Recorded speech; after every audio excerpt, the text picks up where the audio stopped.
tu peux juste rester ici. Oh, attends. Pompier. Tu vas être pompier? Pourquoi? Parce que j'aime ça faire des métiers. Policier, parce que j'aime arrêter les bandits. Ben, docteur, parce que j'aime sauver les gens. Puis, professeur, ben, parce que j'aime lire puis j'aime étudier souvent. Pompier, parce que je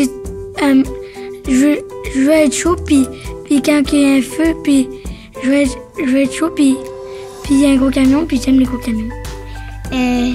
Une vétérinaire. À cause soigner les animaux, c'est comme mon cœur est beau à cause que les animaux, c'est comme des bébés. Puis j'aime ça.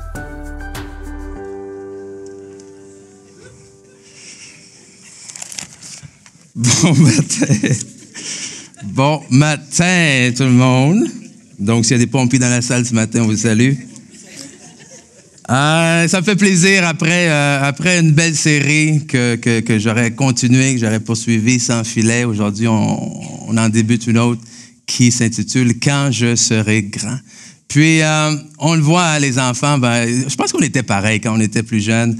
Toujours de ces rêves-là, de quand je vais être grand, voici qu'est-ce que je vais faire et tout ça. Puis, on dirait que quand tu regardes les enfants, ils peuvent pas attendre, hein? Ils peuvent pas attendre de grandir, sont impatients d'être capables de faire les choses eux-mêmes, d'être enfin des adultes. Moi, mes enfants, ils ont hâte d'être adultes pour pouvoir manger qu'est-ce qu'ils veulent, quand ils veulent. Parce que l'autre fois, au dessert, mon fils me demande est-ce que je peux avoir des biscuits? Oui, mais la règle, c'est 2 biscuits. Quand c'est spécial, c'est 3. OK?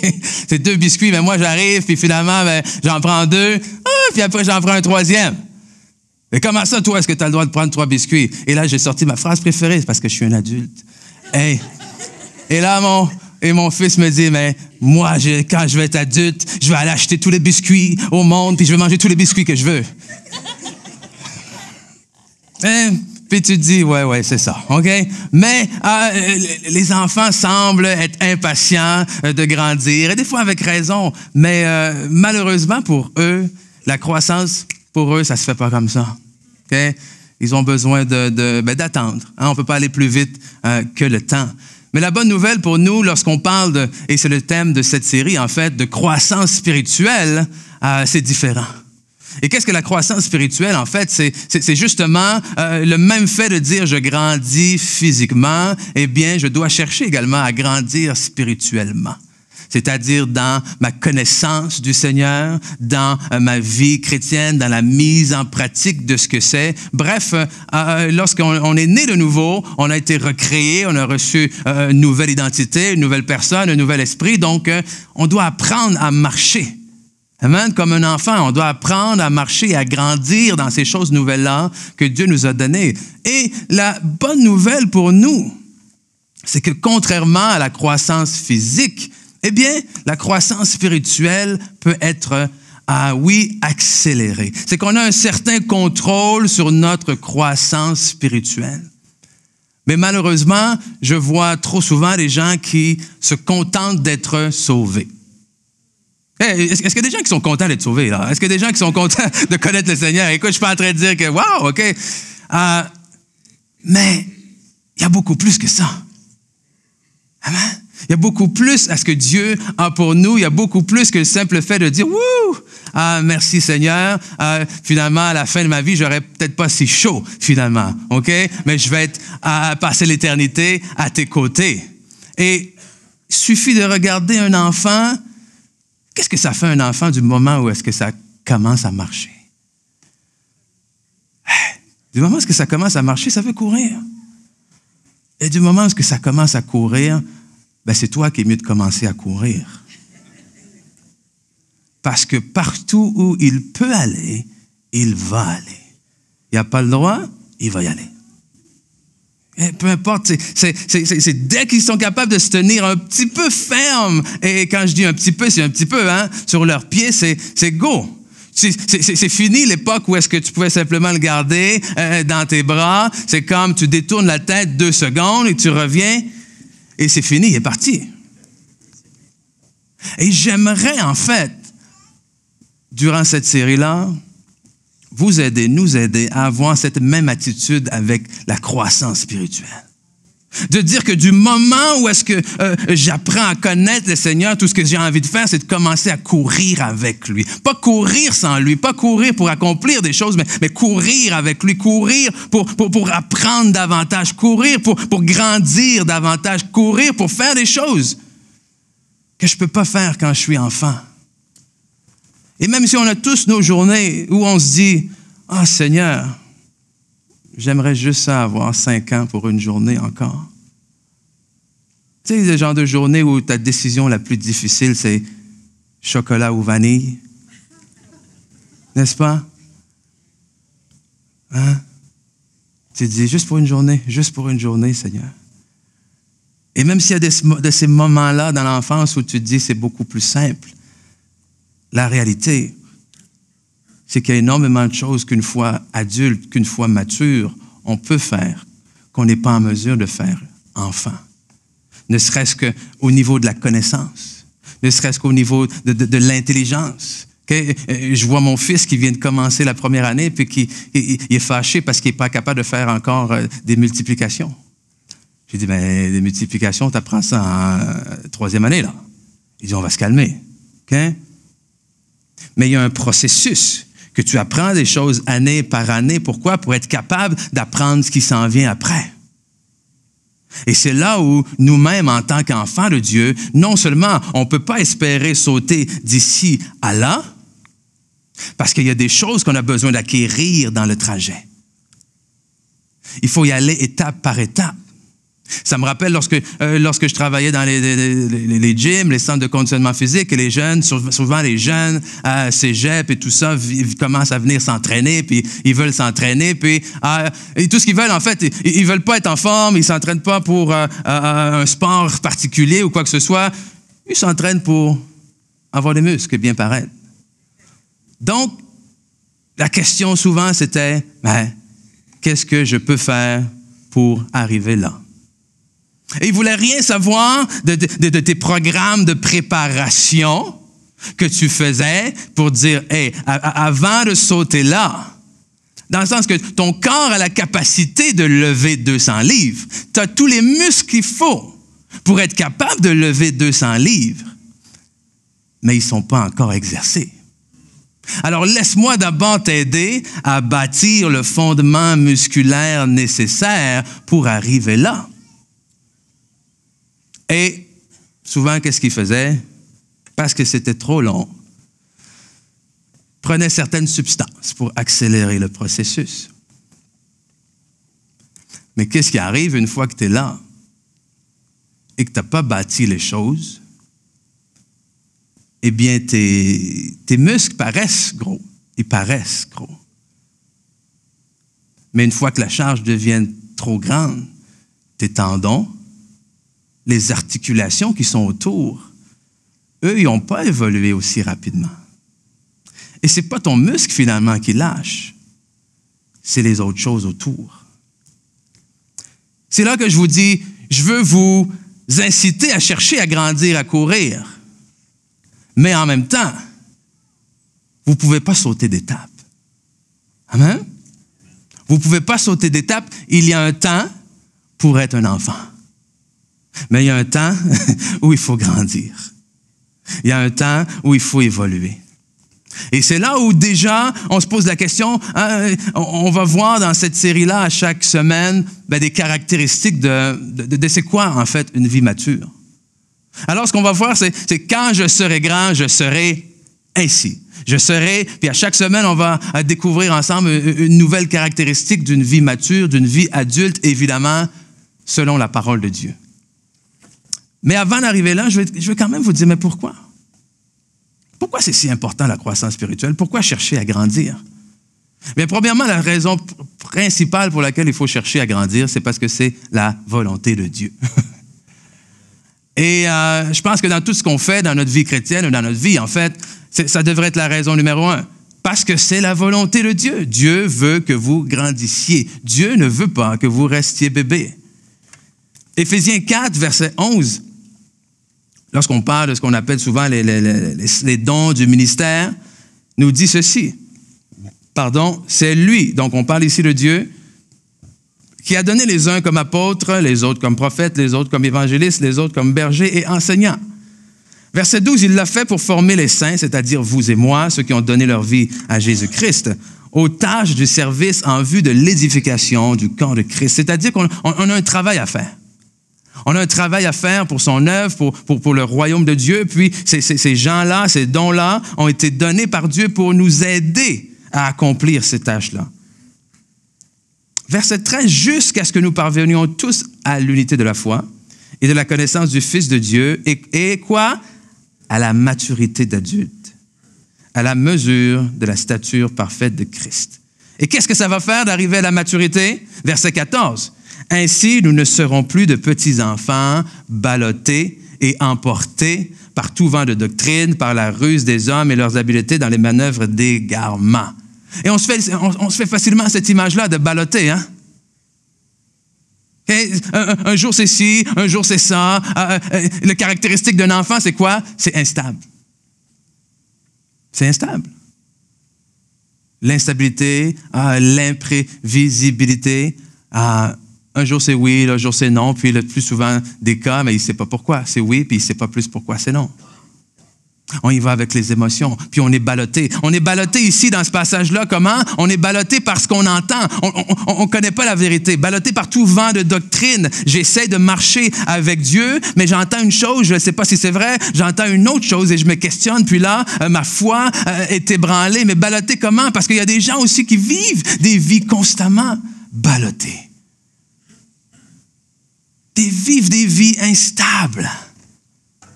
Aucune stabilité financière, aucune stabilité dans l'emploi, aucune stabilité dans la vie conjugale, aucune stabilité dans notre vie. Mais ce n'est pas ce que Dieu veut pour vous. Dieu veut que vous arrêtiez d'être ballottés, mais qu'au contraire, vous soyez fermes. Que vous ayez une vie ferme, que vous soyez des adultes matures, qui sont capables d'affronter la vie, qui sont capables de prendre vos responsabilités, que peu importe le vent et la tempête qui vient vers vous, OK, on penche un peu, mais on n'est pas déraciné à chaque fois. Parce qu'un enfant, c'est ça. Il est constamment déraciné. Hier, j'écoutais la finale de tennis féminin à la télé, puis au début du match, je dis à mes enfants, mais OK, vous prenez pour qui? Et là, ils choisissent chacun. Moi, je prends pour lui, moi, je prends pour l'autre. Mais à chaque fois que quelqu'un faisait un point, finalement, mon fils changeait. Il dit, oh, mais là, je prends pour elle. Je dis, oui, mais pourquoi tu prends pour elle? Ah, parce que je prends pour elle. Et là, je leur ai dit, écoute, j'ai dit, tu as le droit d'avoir des préférés. Mais quand il y a quelqu'un qui joue et que c'est une Canadienne, je dis, tu n'as pas vraiment le choix de prendre pour elle, là. Et là, il dit, je prends pour elle parce qu'elle est Canadienne. Et finalement, elle commence à perdre des points, puis mon fils me dit, mais j'avais dit au début. J'ai dit, hey, attends la fin du match, puis tu me diras pour qui t'as pris, OK? Mais comment vivre leur vie comme ça? Oh Jésus, je crois en toi, j'ai la foi. Oh, mais là, je suis en train de perdre des points ici. Oh, mais je vais m'en aller ici maintenant. Oh, mais je crois que ça va fonctionner, Seigneur, c'est la bonne personne pour moi. Puis là, il y a des petites frictions dues à la communication. Puis, là, ça ne marchera pas. Et donc, je recule. Ballotté. Constamment. Au lieu de décider dès le début qu'est-ce qu'on veut, on y va selon le score. Mais c'est fini, ça. On va le dire ensemble, c'est fini, ça. Ouh! Parce que c'est la volonté de Dieu, premièrement, et parce que pour vous aider à accéder aux choses que Dieu a pour vous. Parce que j'ai une bonne et une moins bonne nouvelle pour vous. Et on va commencer avec la bonne. La bonne nouvelle, on la trouve ici, dans le verset que je vais lire avec vous. 2 Pierre, chapitre 1, versets 3 et 4. Par sa divine puissance, le Seigneur nous a donné tout, on va dire ensemble, tout ce qui nous est nécessaire pour vivre dans l'attachement à Dieu. D'autres versions vont dire tout ce qui est nécessaire à la vie et à la piété. C'est-à-dire justement tout ce qui est nécessaire pour être capable de vivre cette vie chrétienne-là à laquelle il nous appelle. Il nous a donné tout. Et comment est-ce qu'il nous a donné tout? Avec la connaissance qu'il nous a fait savoir de Christ. Il nous a fait connaître celui qui nous a appelés à participer à sa gloire et à son œuvre merveilleuse. Verset 4. C'est ainsi qu'il nous a accordé les biens si précieux et si importants qu'il avait promis, afin qu'en les recevant, vous puissiez échapper aux désirs destructeurs qui règnent dans le monde et faire quoi? Et participer à la nature divine. Wow! La bonne nouvelle, c'est que vous avez tout reçu et que vous êtes participants de la nature divine. La moins bonne nouvelle, c'est celle-ci. Parce que l'image ici, c'est quoi? Et c'est une image que j'ai entendue récemment, que je veux vous partager. L'image, c'est, vous avez reçu une clé. Une clé d'une maison neuve. Okay? Une maison neuve que vous n'avez pas payée. Une maison neuve que vous n'avez pas travaillé pour. Une maison neuve qui vous a été donnée, une maison neuve meublée comme vous voulez, que votre style soit plus rustique, chic, loft new-yorkais ou je sais pas quoi, éclectique, peu importe. Vous rentrez dans la maison et elle est meublée et décorée comme vous voulez. Et là, je te donne la clé, c'est la maison. Et en rentrant dans la maison, l'entrée de la maison est tellement belle, puis il y a un beau banc pour vous asseoir et enlever vos souliers, puis vous vous asseyez sur le banc pour enlever vos souliers, puis vous ne vous levez jamais de ce banc-là. Vous restez assis sur le banc. Il y a des dizaines de pièces remplies de belles choses dans la maison, mais vous restez assis sur le banc d'entrée. Et c'est ça l'image trop fréquent qui arrive. Je suis sauvé, je reçois la clé, je rentre. Et je me contente de venir m'asseoir à l'église le dimanche. Génial, vous avez un toit. Vous avez une maison. Mais il y a tellement de choses encore que vous n'avez pas vues. Galates nous dit ceci. Et si vous êtes à Christ, en Galates 3, 29, vous êtes donc la postérité d'Abraham, héritier selon la promesse, c'est-à-dire qu'on est héritier de Dieu. Les promesses que Dieu a faites à Abraham, lorsqu'on accepte le Seigneur dans nos vies, ces promesses deviennent les nôtres. Or, aussi longtemps que l'héritier est enfant, je dis qu'il ne diffère en rien d'un esclave. Quoi qu'il soit le maître de tout. Mais il est sous les tuteurs et les administrateurs jusqu'au temps marqué par le Père. Ici, ce que la parole de Dieu nous dit, c'est que d'abord, on était sous la loi. Ils leur disent qu'ils étaient sous la loi, que les promesses de Dieu que Dieu avait faites à Abraham étaient quand même à eux. Mais malheureusement, ils étaient sous la tutelle de la loi et quand Christ est arrivé, ils ont été délivrés. Amen. Mais que aussi longtemps qu'ils étaient esclaves et sous la loi, bien que les promesses d'Abraham étaient à eux, ça demeurait comme des esclaves. Tant et aussi longtemps que tu n'as pas découvert la vérité, même si la vérité est à toi, tu demeures esclave. Et il est là le problème. T'as beau être héritier de tout, mais tant et aussi longtemps que tu demeures enfant, tant et aussi longtemps que tu ne décides pas de grandir dans ta marche avec le Seigneur, tant et aussi longtemps que tu ne décides pas d'en apprendre davantage, bien que tu aies hérité de tout, tu continues à vivre ta vie ballottée comme un esclave parce que tu n'as pas pris connaissance de ce qui était à toi. Et c'est probablement la chose, une des choses qui est le plus triste. Imaginez-vous rentrer dans une maison remplie de belles choses et rester assis devant la porte. Et on se dit, mais c'est totalement ridicule. Il n'y a personne qui ferait ça. Mais c'est ce que des dizaines et des dizaines et des dizaines, voire des centaines de personnes font lorsqu'il en vient à la vie chrétienne. Lorsqu'il en vient aux promesses, que Dieu a faites dans leur vie. Mais pour grandir, il faut les chercher. Rentrer un enfant dans une maison comme ça, qu'est-ce qu'il commence à faire? Il va commencer à courir partout, là.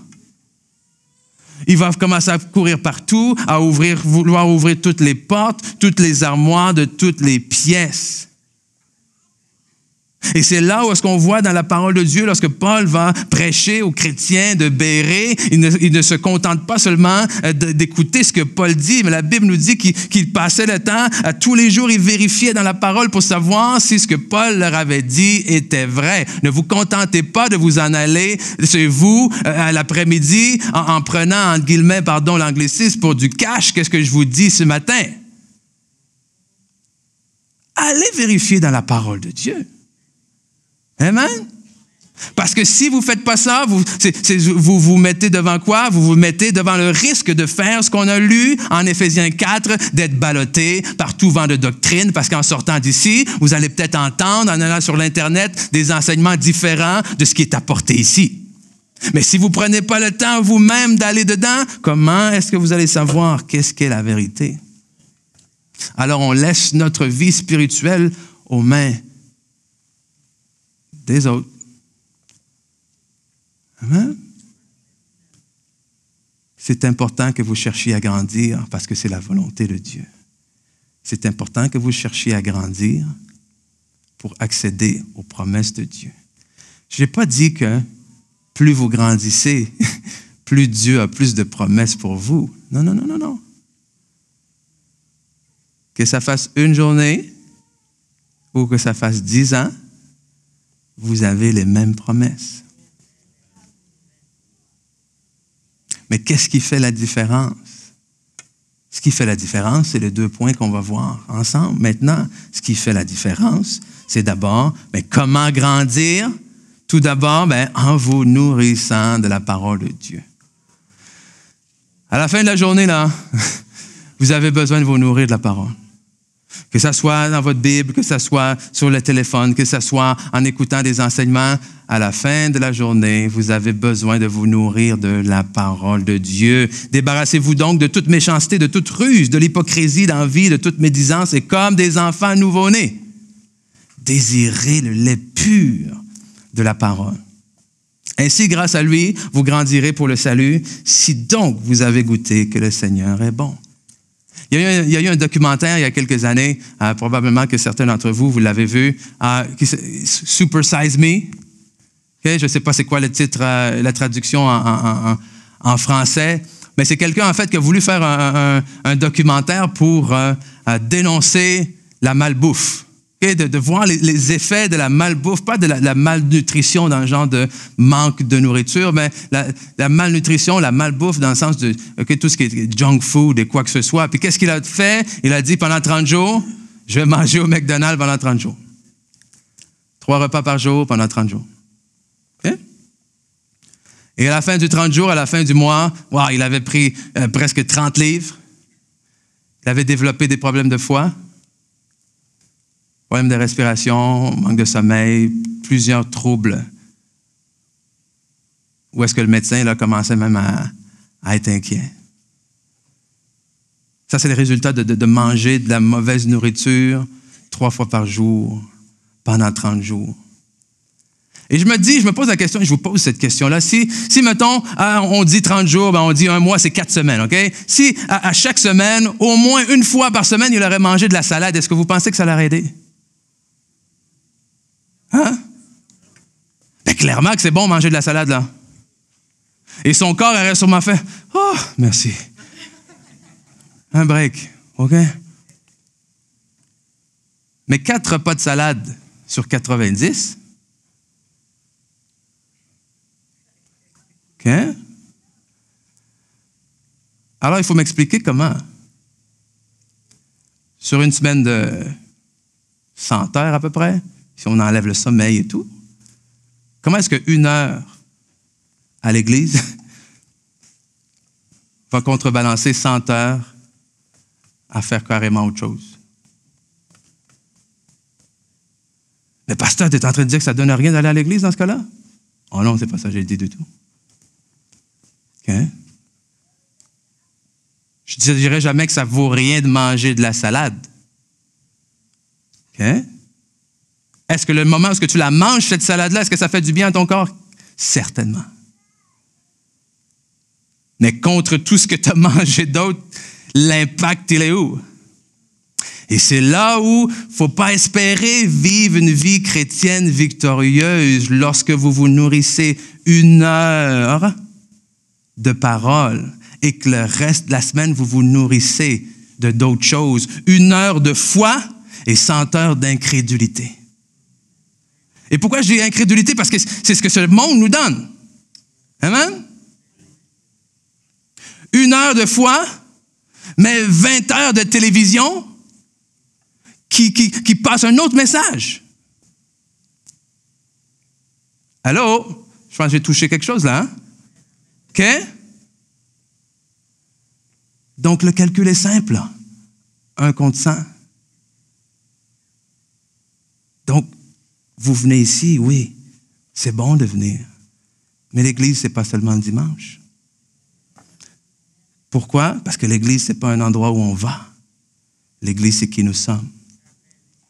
Et nous ne sommes pas seulement le dimanche. En tout cas, moi, j'existe à tous les jours.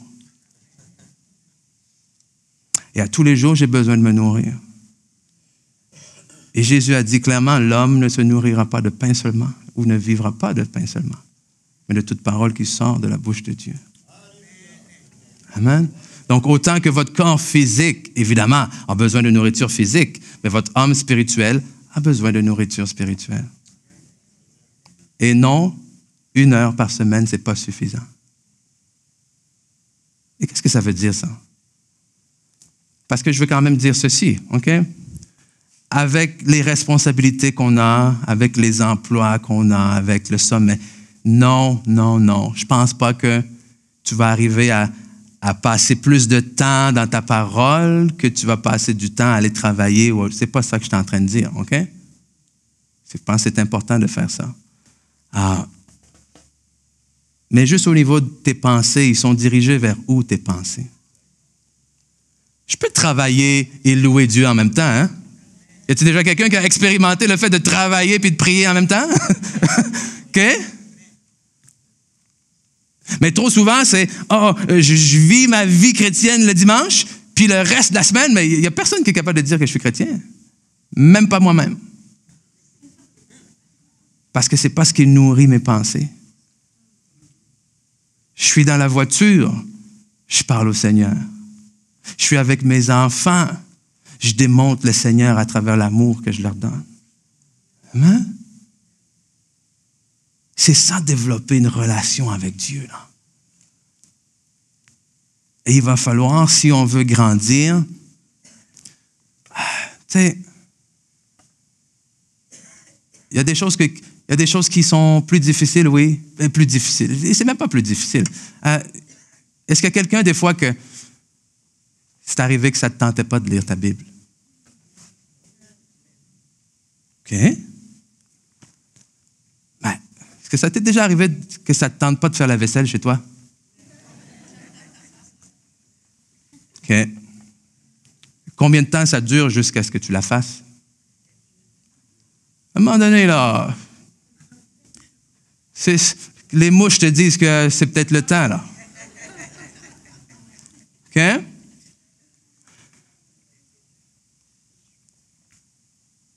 Mais qu'est-ce qu'il va te falloir pour que tu sois tanné et que tu jettes tes yeux dans la parole? OK? Il n'y a personne qui a dit que c'était facile de marcher avec le Seigneur, là. C'est doublement difficile, si je peux m'exprimer ainsi. Pourquoi? Parce que justement, la majorité des heures dans lesquelles on vit nous partage un autre message que celui qui est véhiculé dans la parole. Donc, c'est clairement difficile. Amen? On vit dans ce monde, mais on n'est pas de ce monde. Donc, il y a ce combat-là qui doit être fait continuellement. Mais ce combat-là, tu ne le gagneras pas 1 heure par semaine. Hein? Et ça, c'est compte tenu du fait que si tu viens à l'église à chaque semaine. OK? On va passer au prochain point. Et non seulement, écoute, non seulement il faut se nourrir de la parole, mais on ne grandit pas seulement en se nourrissant de la parole. On grandit aussi en mettant la parole en pratique. OK? Parce que c'est bien d'être assis et d'écouter la parole. Mais si tu te lèves et que tu es la même personne et que tu continues à faire les mêmes choses,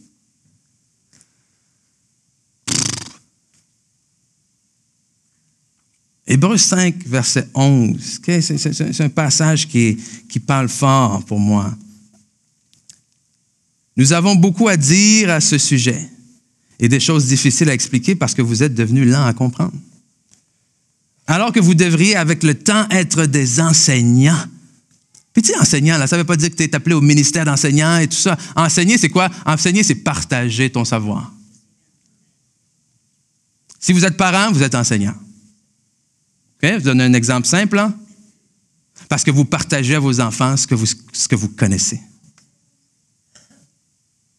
Et ce que Dieu voulait avec la loi, c'était quoi? C'était enseigner à tes enfants. Amen? Qui l'enseigneront à leurs enfants, qui vont l'enseigner à leurs enfants, qui vont l'enseigner à leurs enfants, et ainsi de suite. Mais comment tu veux enseigner à tes enfants des choses que tu ne connais pas? Et Dieu merci pour le ministère des enfants. Mais ce n'est pas la responsabilité de l'Église.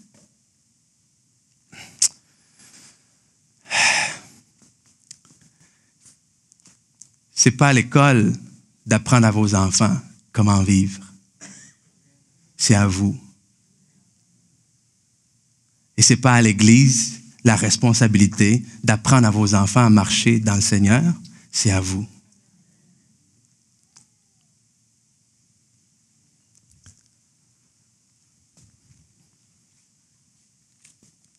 Or, verset 12, on est là. Alors que vous devriez, avec le temps, être des enseignants, vous en êtes au point d'avoir besoin qu'on vous enseigne les éléments de base de la révélation de Dieu. Vous en êtes arrivé à avoir besoin de lait et non d'une nourriture solide. Or, celui qui est au lait est inexpérimenté dans la parole de justice, car il est un petit enfant. Et on l'a dit, il y a un temps pour être un enfant. Donc, à chaque fois qu'on voit le mot « enfant », ce n'est pas nécessairement négatif, là. Hey, tu nais de nouveau. On se comprend? Tu acceptes le Seigneur, tu commences à marcher, là. Mais ici, il écrit à des gens qui ont des années dans le Seigneur, des gens qui devraient être matures, des gens qui ont reçu l'enseignement. Mais la nourriture solide est pour les adultes, pour ceux qui, soulignez ceci, là, pour ceux qui, en raison de l'expérience, ont le jugement exercé à discerner ce qui est bien et ce qui est mal. Je veux dire ceci à propos de l'expérience. L'expérience n'est pas le nombre d'années. Okay, parce que je sais qu'à l'extérieur ou dans nos emplois, on nous paye selon des fois notre expérience, selon nos années d'expérience. Mais dans la parole de Dieu, dans la croissance spirituelle, l'expérience dont on parle ici, ce n'est pas un nombre d'années. Puis, exemple clair, que si tu as passé 15 ans, je ne sais pas moi, j'ai 15 ans d'expérience pour... j'ai 15 ans d'expérience pour réparer les voitures. Mais si pendant 15 ans, tu l'as fait tout croche, tu as 15 ans d'expérience à réparer des voitures tout croche.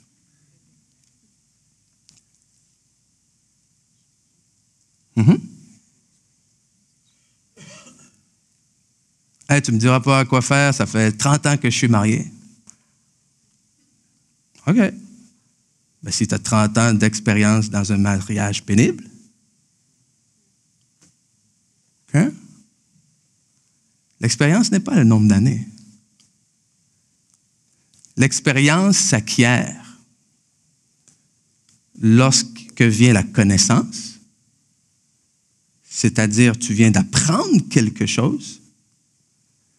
Lorsque cette connaissance-là est appliquée, mise en pratique, et lorsqu'on tire des conclusions de ce résultat, et lorsqu'à partir de ces résultats-là, on change des choses. Amen. J'entends la parole, je la mets en lumière dans ma vie. Qu'est-ce que ça veut dire pour moi? Ça veut dire ceci. Je le change. Je viens d'acquérir de l'expérience. Je retourne à l'église le dimanche, j'entends la parole, je retourne chez moi, je me mets à genoux. Seigneur, qu'est-ce que le pasteur a voulu dire? Qu'est-ce que ça veut dire dans ma vie? Ah oui, c'est ceci. Aide-moi parce que je ne sais pas comment y arriver. Ça prend 1 semaine, 2 semaines, 3 mois. Mais 3 mois plus tard, j'ai eu la victoire. Je viens d'acquérir de l'expérience.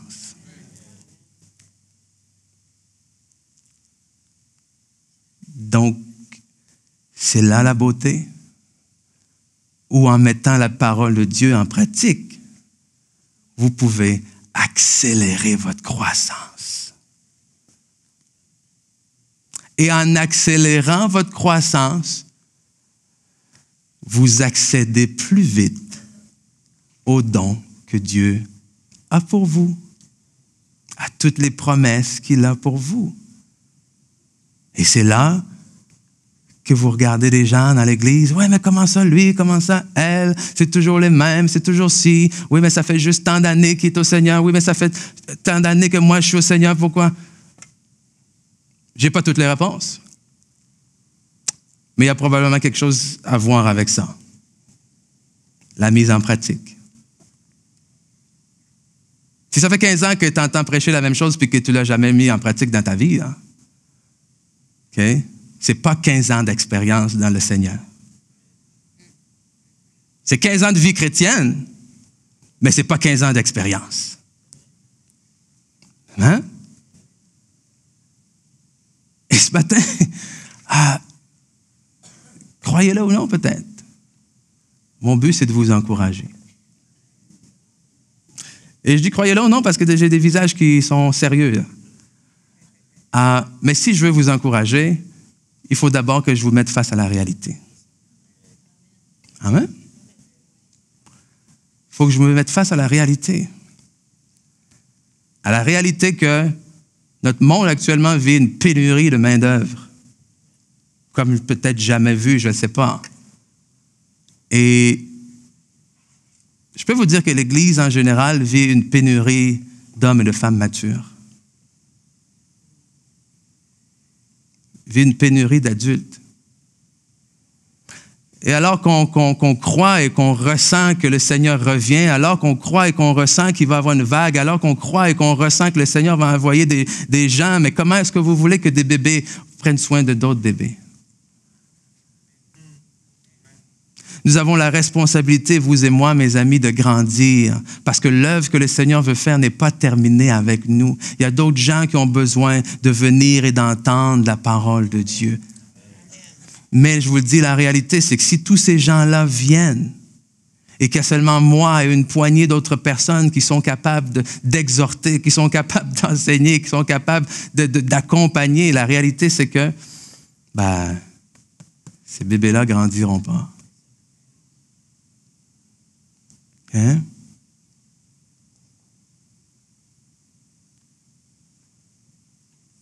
Mais ça commence avec nous déjà. OK? Commencez déjà avec vous, personnellement.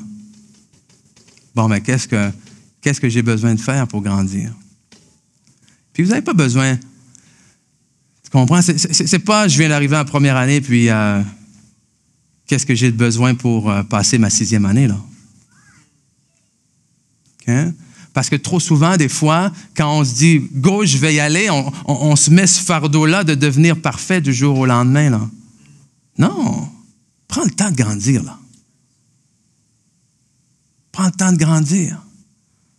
Parce que le problème, c'est que quand tu vas arriver en 6e année, il y a des choses que ton prof ne t'enseignera pas. Parce qu'il va prendre pour acquis que tu as compris certaines choses. Et pour comprendre ce qui va être là, tu dois avoir maîtrisé ça. Amen? Et ça implique quoi de prendre de l'expérience? L'expérience, ça veut dire que tu as mis la parole en pratique ou tu as essayé peut-être de mettre la parole en pratique, puis ça n'a pas fonctionné, là. On acquiert de l'expérience autant par nos réussites et par nos échecs, puis des fois, je le dis comme ça, des fois davantage même par nos défaites. On le voit souvent chez les athlètes qui gagnent et qui gagnent et qui gagnent et qui gagnent. Écoute, ils sont bons, mais le moment où ils perdent un match, on dirait que ça te ramène plus à la rétrospection, puis à regarder qu'est-ce que tu as fait de bien ou qu'est-ce que tu as fait de mal, puis après ça, tu reviens, puis tu es chargé et décidé et déterminé de ne pas répéter les mêmes erreurs. Ça veut dire aussi que dans l'Église, il va falloir développer une culture où on permet aux gens de faire des erreurs.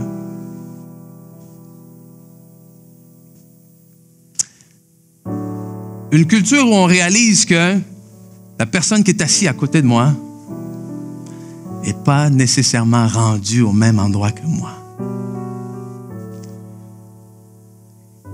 Que dans son cheminement de croissance, n'est pas rendu à la même place. Il faut que j'accepte que le Seigneur n'est pas en train de travailler peut-être la même chose en cette personne-là qu'en moi. Mais on a tellement cette idée-là des fois dans l'Église, parce qu'on l'a lu, les saints, que dans l'Église, il faut que ça soit parfait. Qu'il n'y a personne qui a le droit de faire d'erreur, et quand on voit quelqu'un qui fait une erreur, c'est « Ah! Comment est-ce qu'il a pu faire ça? » Puis surtout des gens qu'on croit qu'ils sont dans le Seigneur depuis des années. Après toutes les années dans le Seigneur, comment est-ce qu'il peut encore faire des choses comme ça? Je vous le dis, je vous l'ai dit, je vous le répète. Le nombre d'années n'équivaut pas à l'expérience.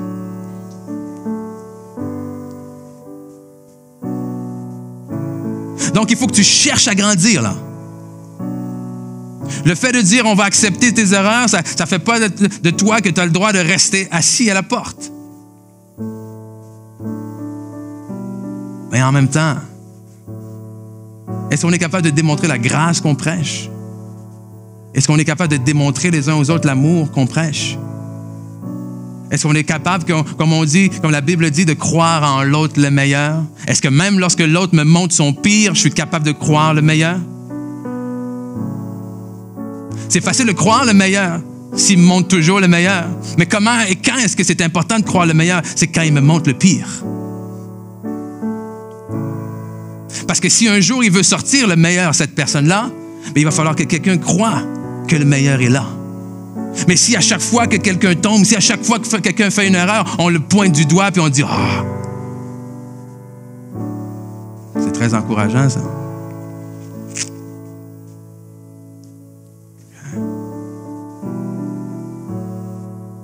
On doit grandir. Mais on doit grandir ensemble. Et quand Éphésiens 4 nous dit qu'on doit grandir à la stature de Christ,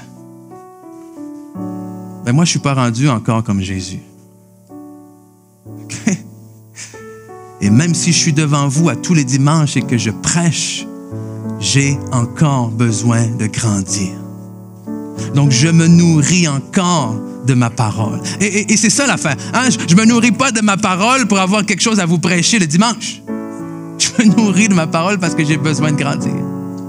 Je me nourris de ma parole parce que j'aime Dieu. Je me nourris de ma parole parce que j'ai besoin qu'il me transforme encore. Je me nourris de ma parole parce que je pourrais encore être un meilleur mari. Je me nourris de ma parole parce que je peux encore devenir un meilleur père. Je me nourris de ma parole parce que je peux encore devenir un meilleur pasteur. Je me nourris de ma parole parce que je sais que sans Dieu, je ne suis rien et que je ne suis pas arrivé encore là où il veut que j'arrive.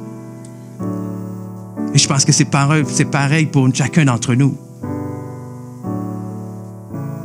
Donc, avant de juger le chemin de notre frère et nos sœurs, commençons par juger notre propre chemin. Amen.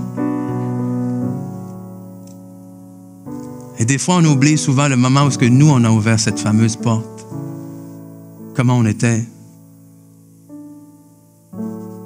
Combien de personnes qui ont dû changer nos couches aussi. Hein? On oublie trop vite. On oublie trop vite.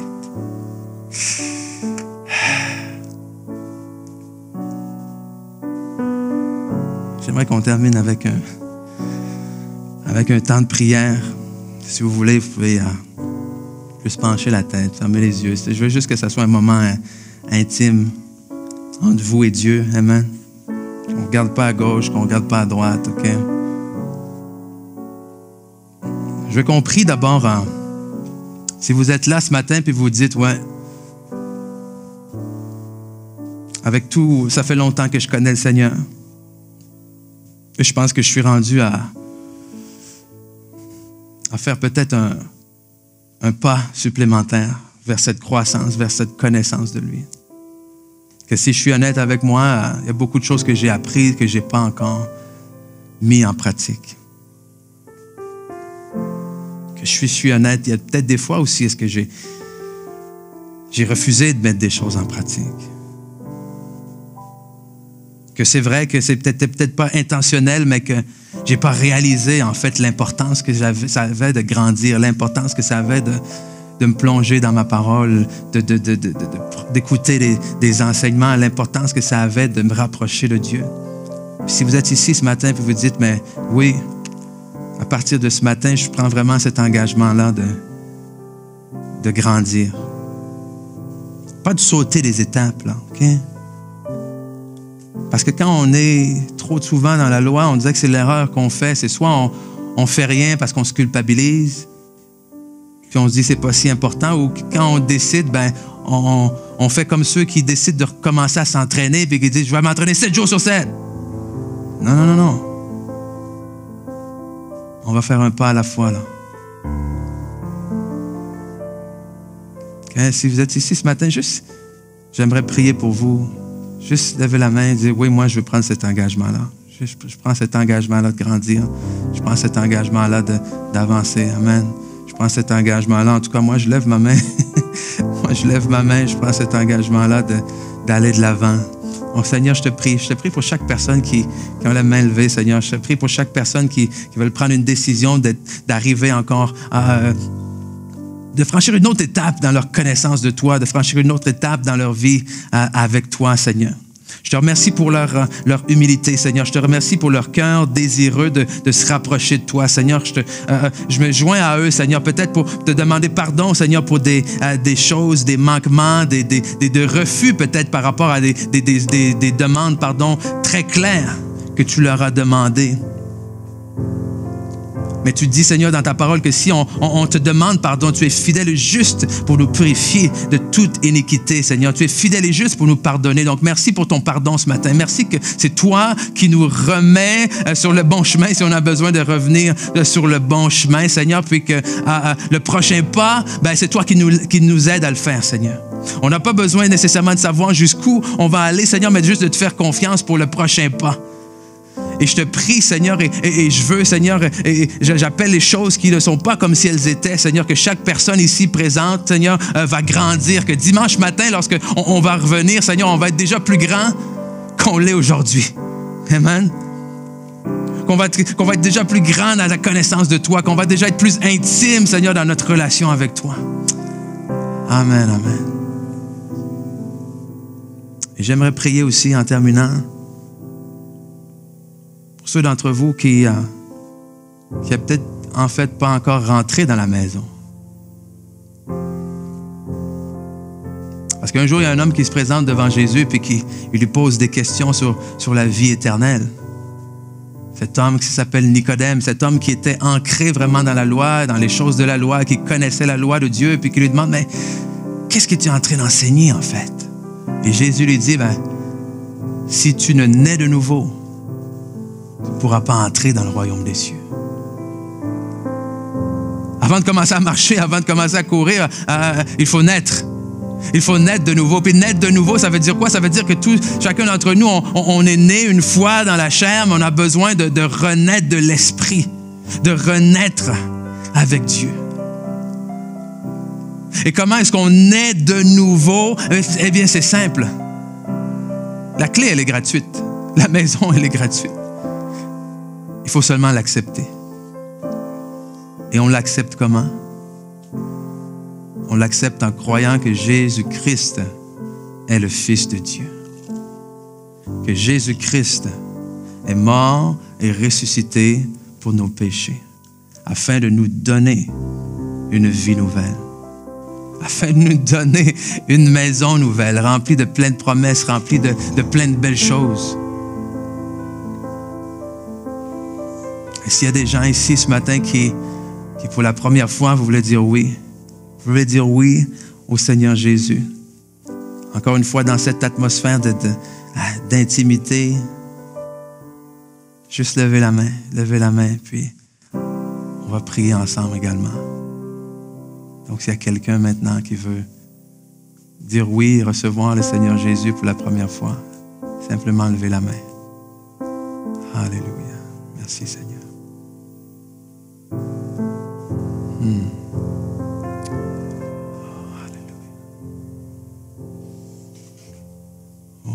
Merci, Seigneur. Oh, alléluia. On va se lever si vous voulez bien. Amen.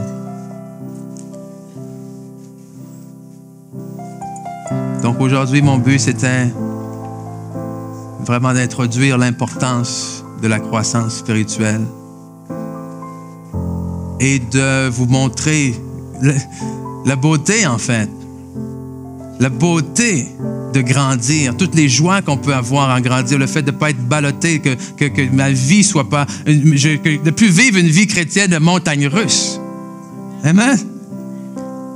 De vivre une vie chrétienne stable. Je n'ai pas dit une vie chrétienne parfaite, où je ne fais jamais d'erreurs, mais une vie chrétienne stable, c'est-à-dire que quand je fais des erreurs, je suis capable d'apprendre, de prendre de l'expérience et d'avancer. Amen? Et pas de faire ça d'un jour, je crois en Dieu, l'autre jour, je n'y crois pas, un jour, ça va marcher, l'autre jour, ça ne marchera pas. C'est temps que ça cesse. Okay? Mais pour ça, vous avez besoin de savoir et de réaliser et d'avouer où vous en êtes maintenant. Lorsqu'on veut s'en aller quelque part, la première coordonnée, il faut rentrer quoi? Il faut savoir de où est-ce qu'on part. Comment est-ce que je peux aller à telle place? Ben, dis-moi de où tu pars. Amen? Et c'est là. Si vous voulez grandir à la maturité, à la stature de Christ, il faut que vous sachiez d'où vous partez. Et si vous êtes bébé, c'est correct. Mais décidez que vous n'allez pas le rester. Vous allez grandir et aspirer le lait. Aspirer au lait. Donc, la réalisation, la révélation de votre position, ce n'est pas une condamnation. Amen? Non, c'est un départ. C'est un départ vers quelque chose de grand, vers quelque chose de mieux, vers quelque chose de glorieux. Amen? Donc, on va dire ceci ensemble. Je vais aspirer au lait spirituel, au lait de la parole de Dieu, qui a le pouvoir de me faire grandir pour mon salut.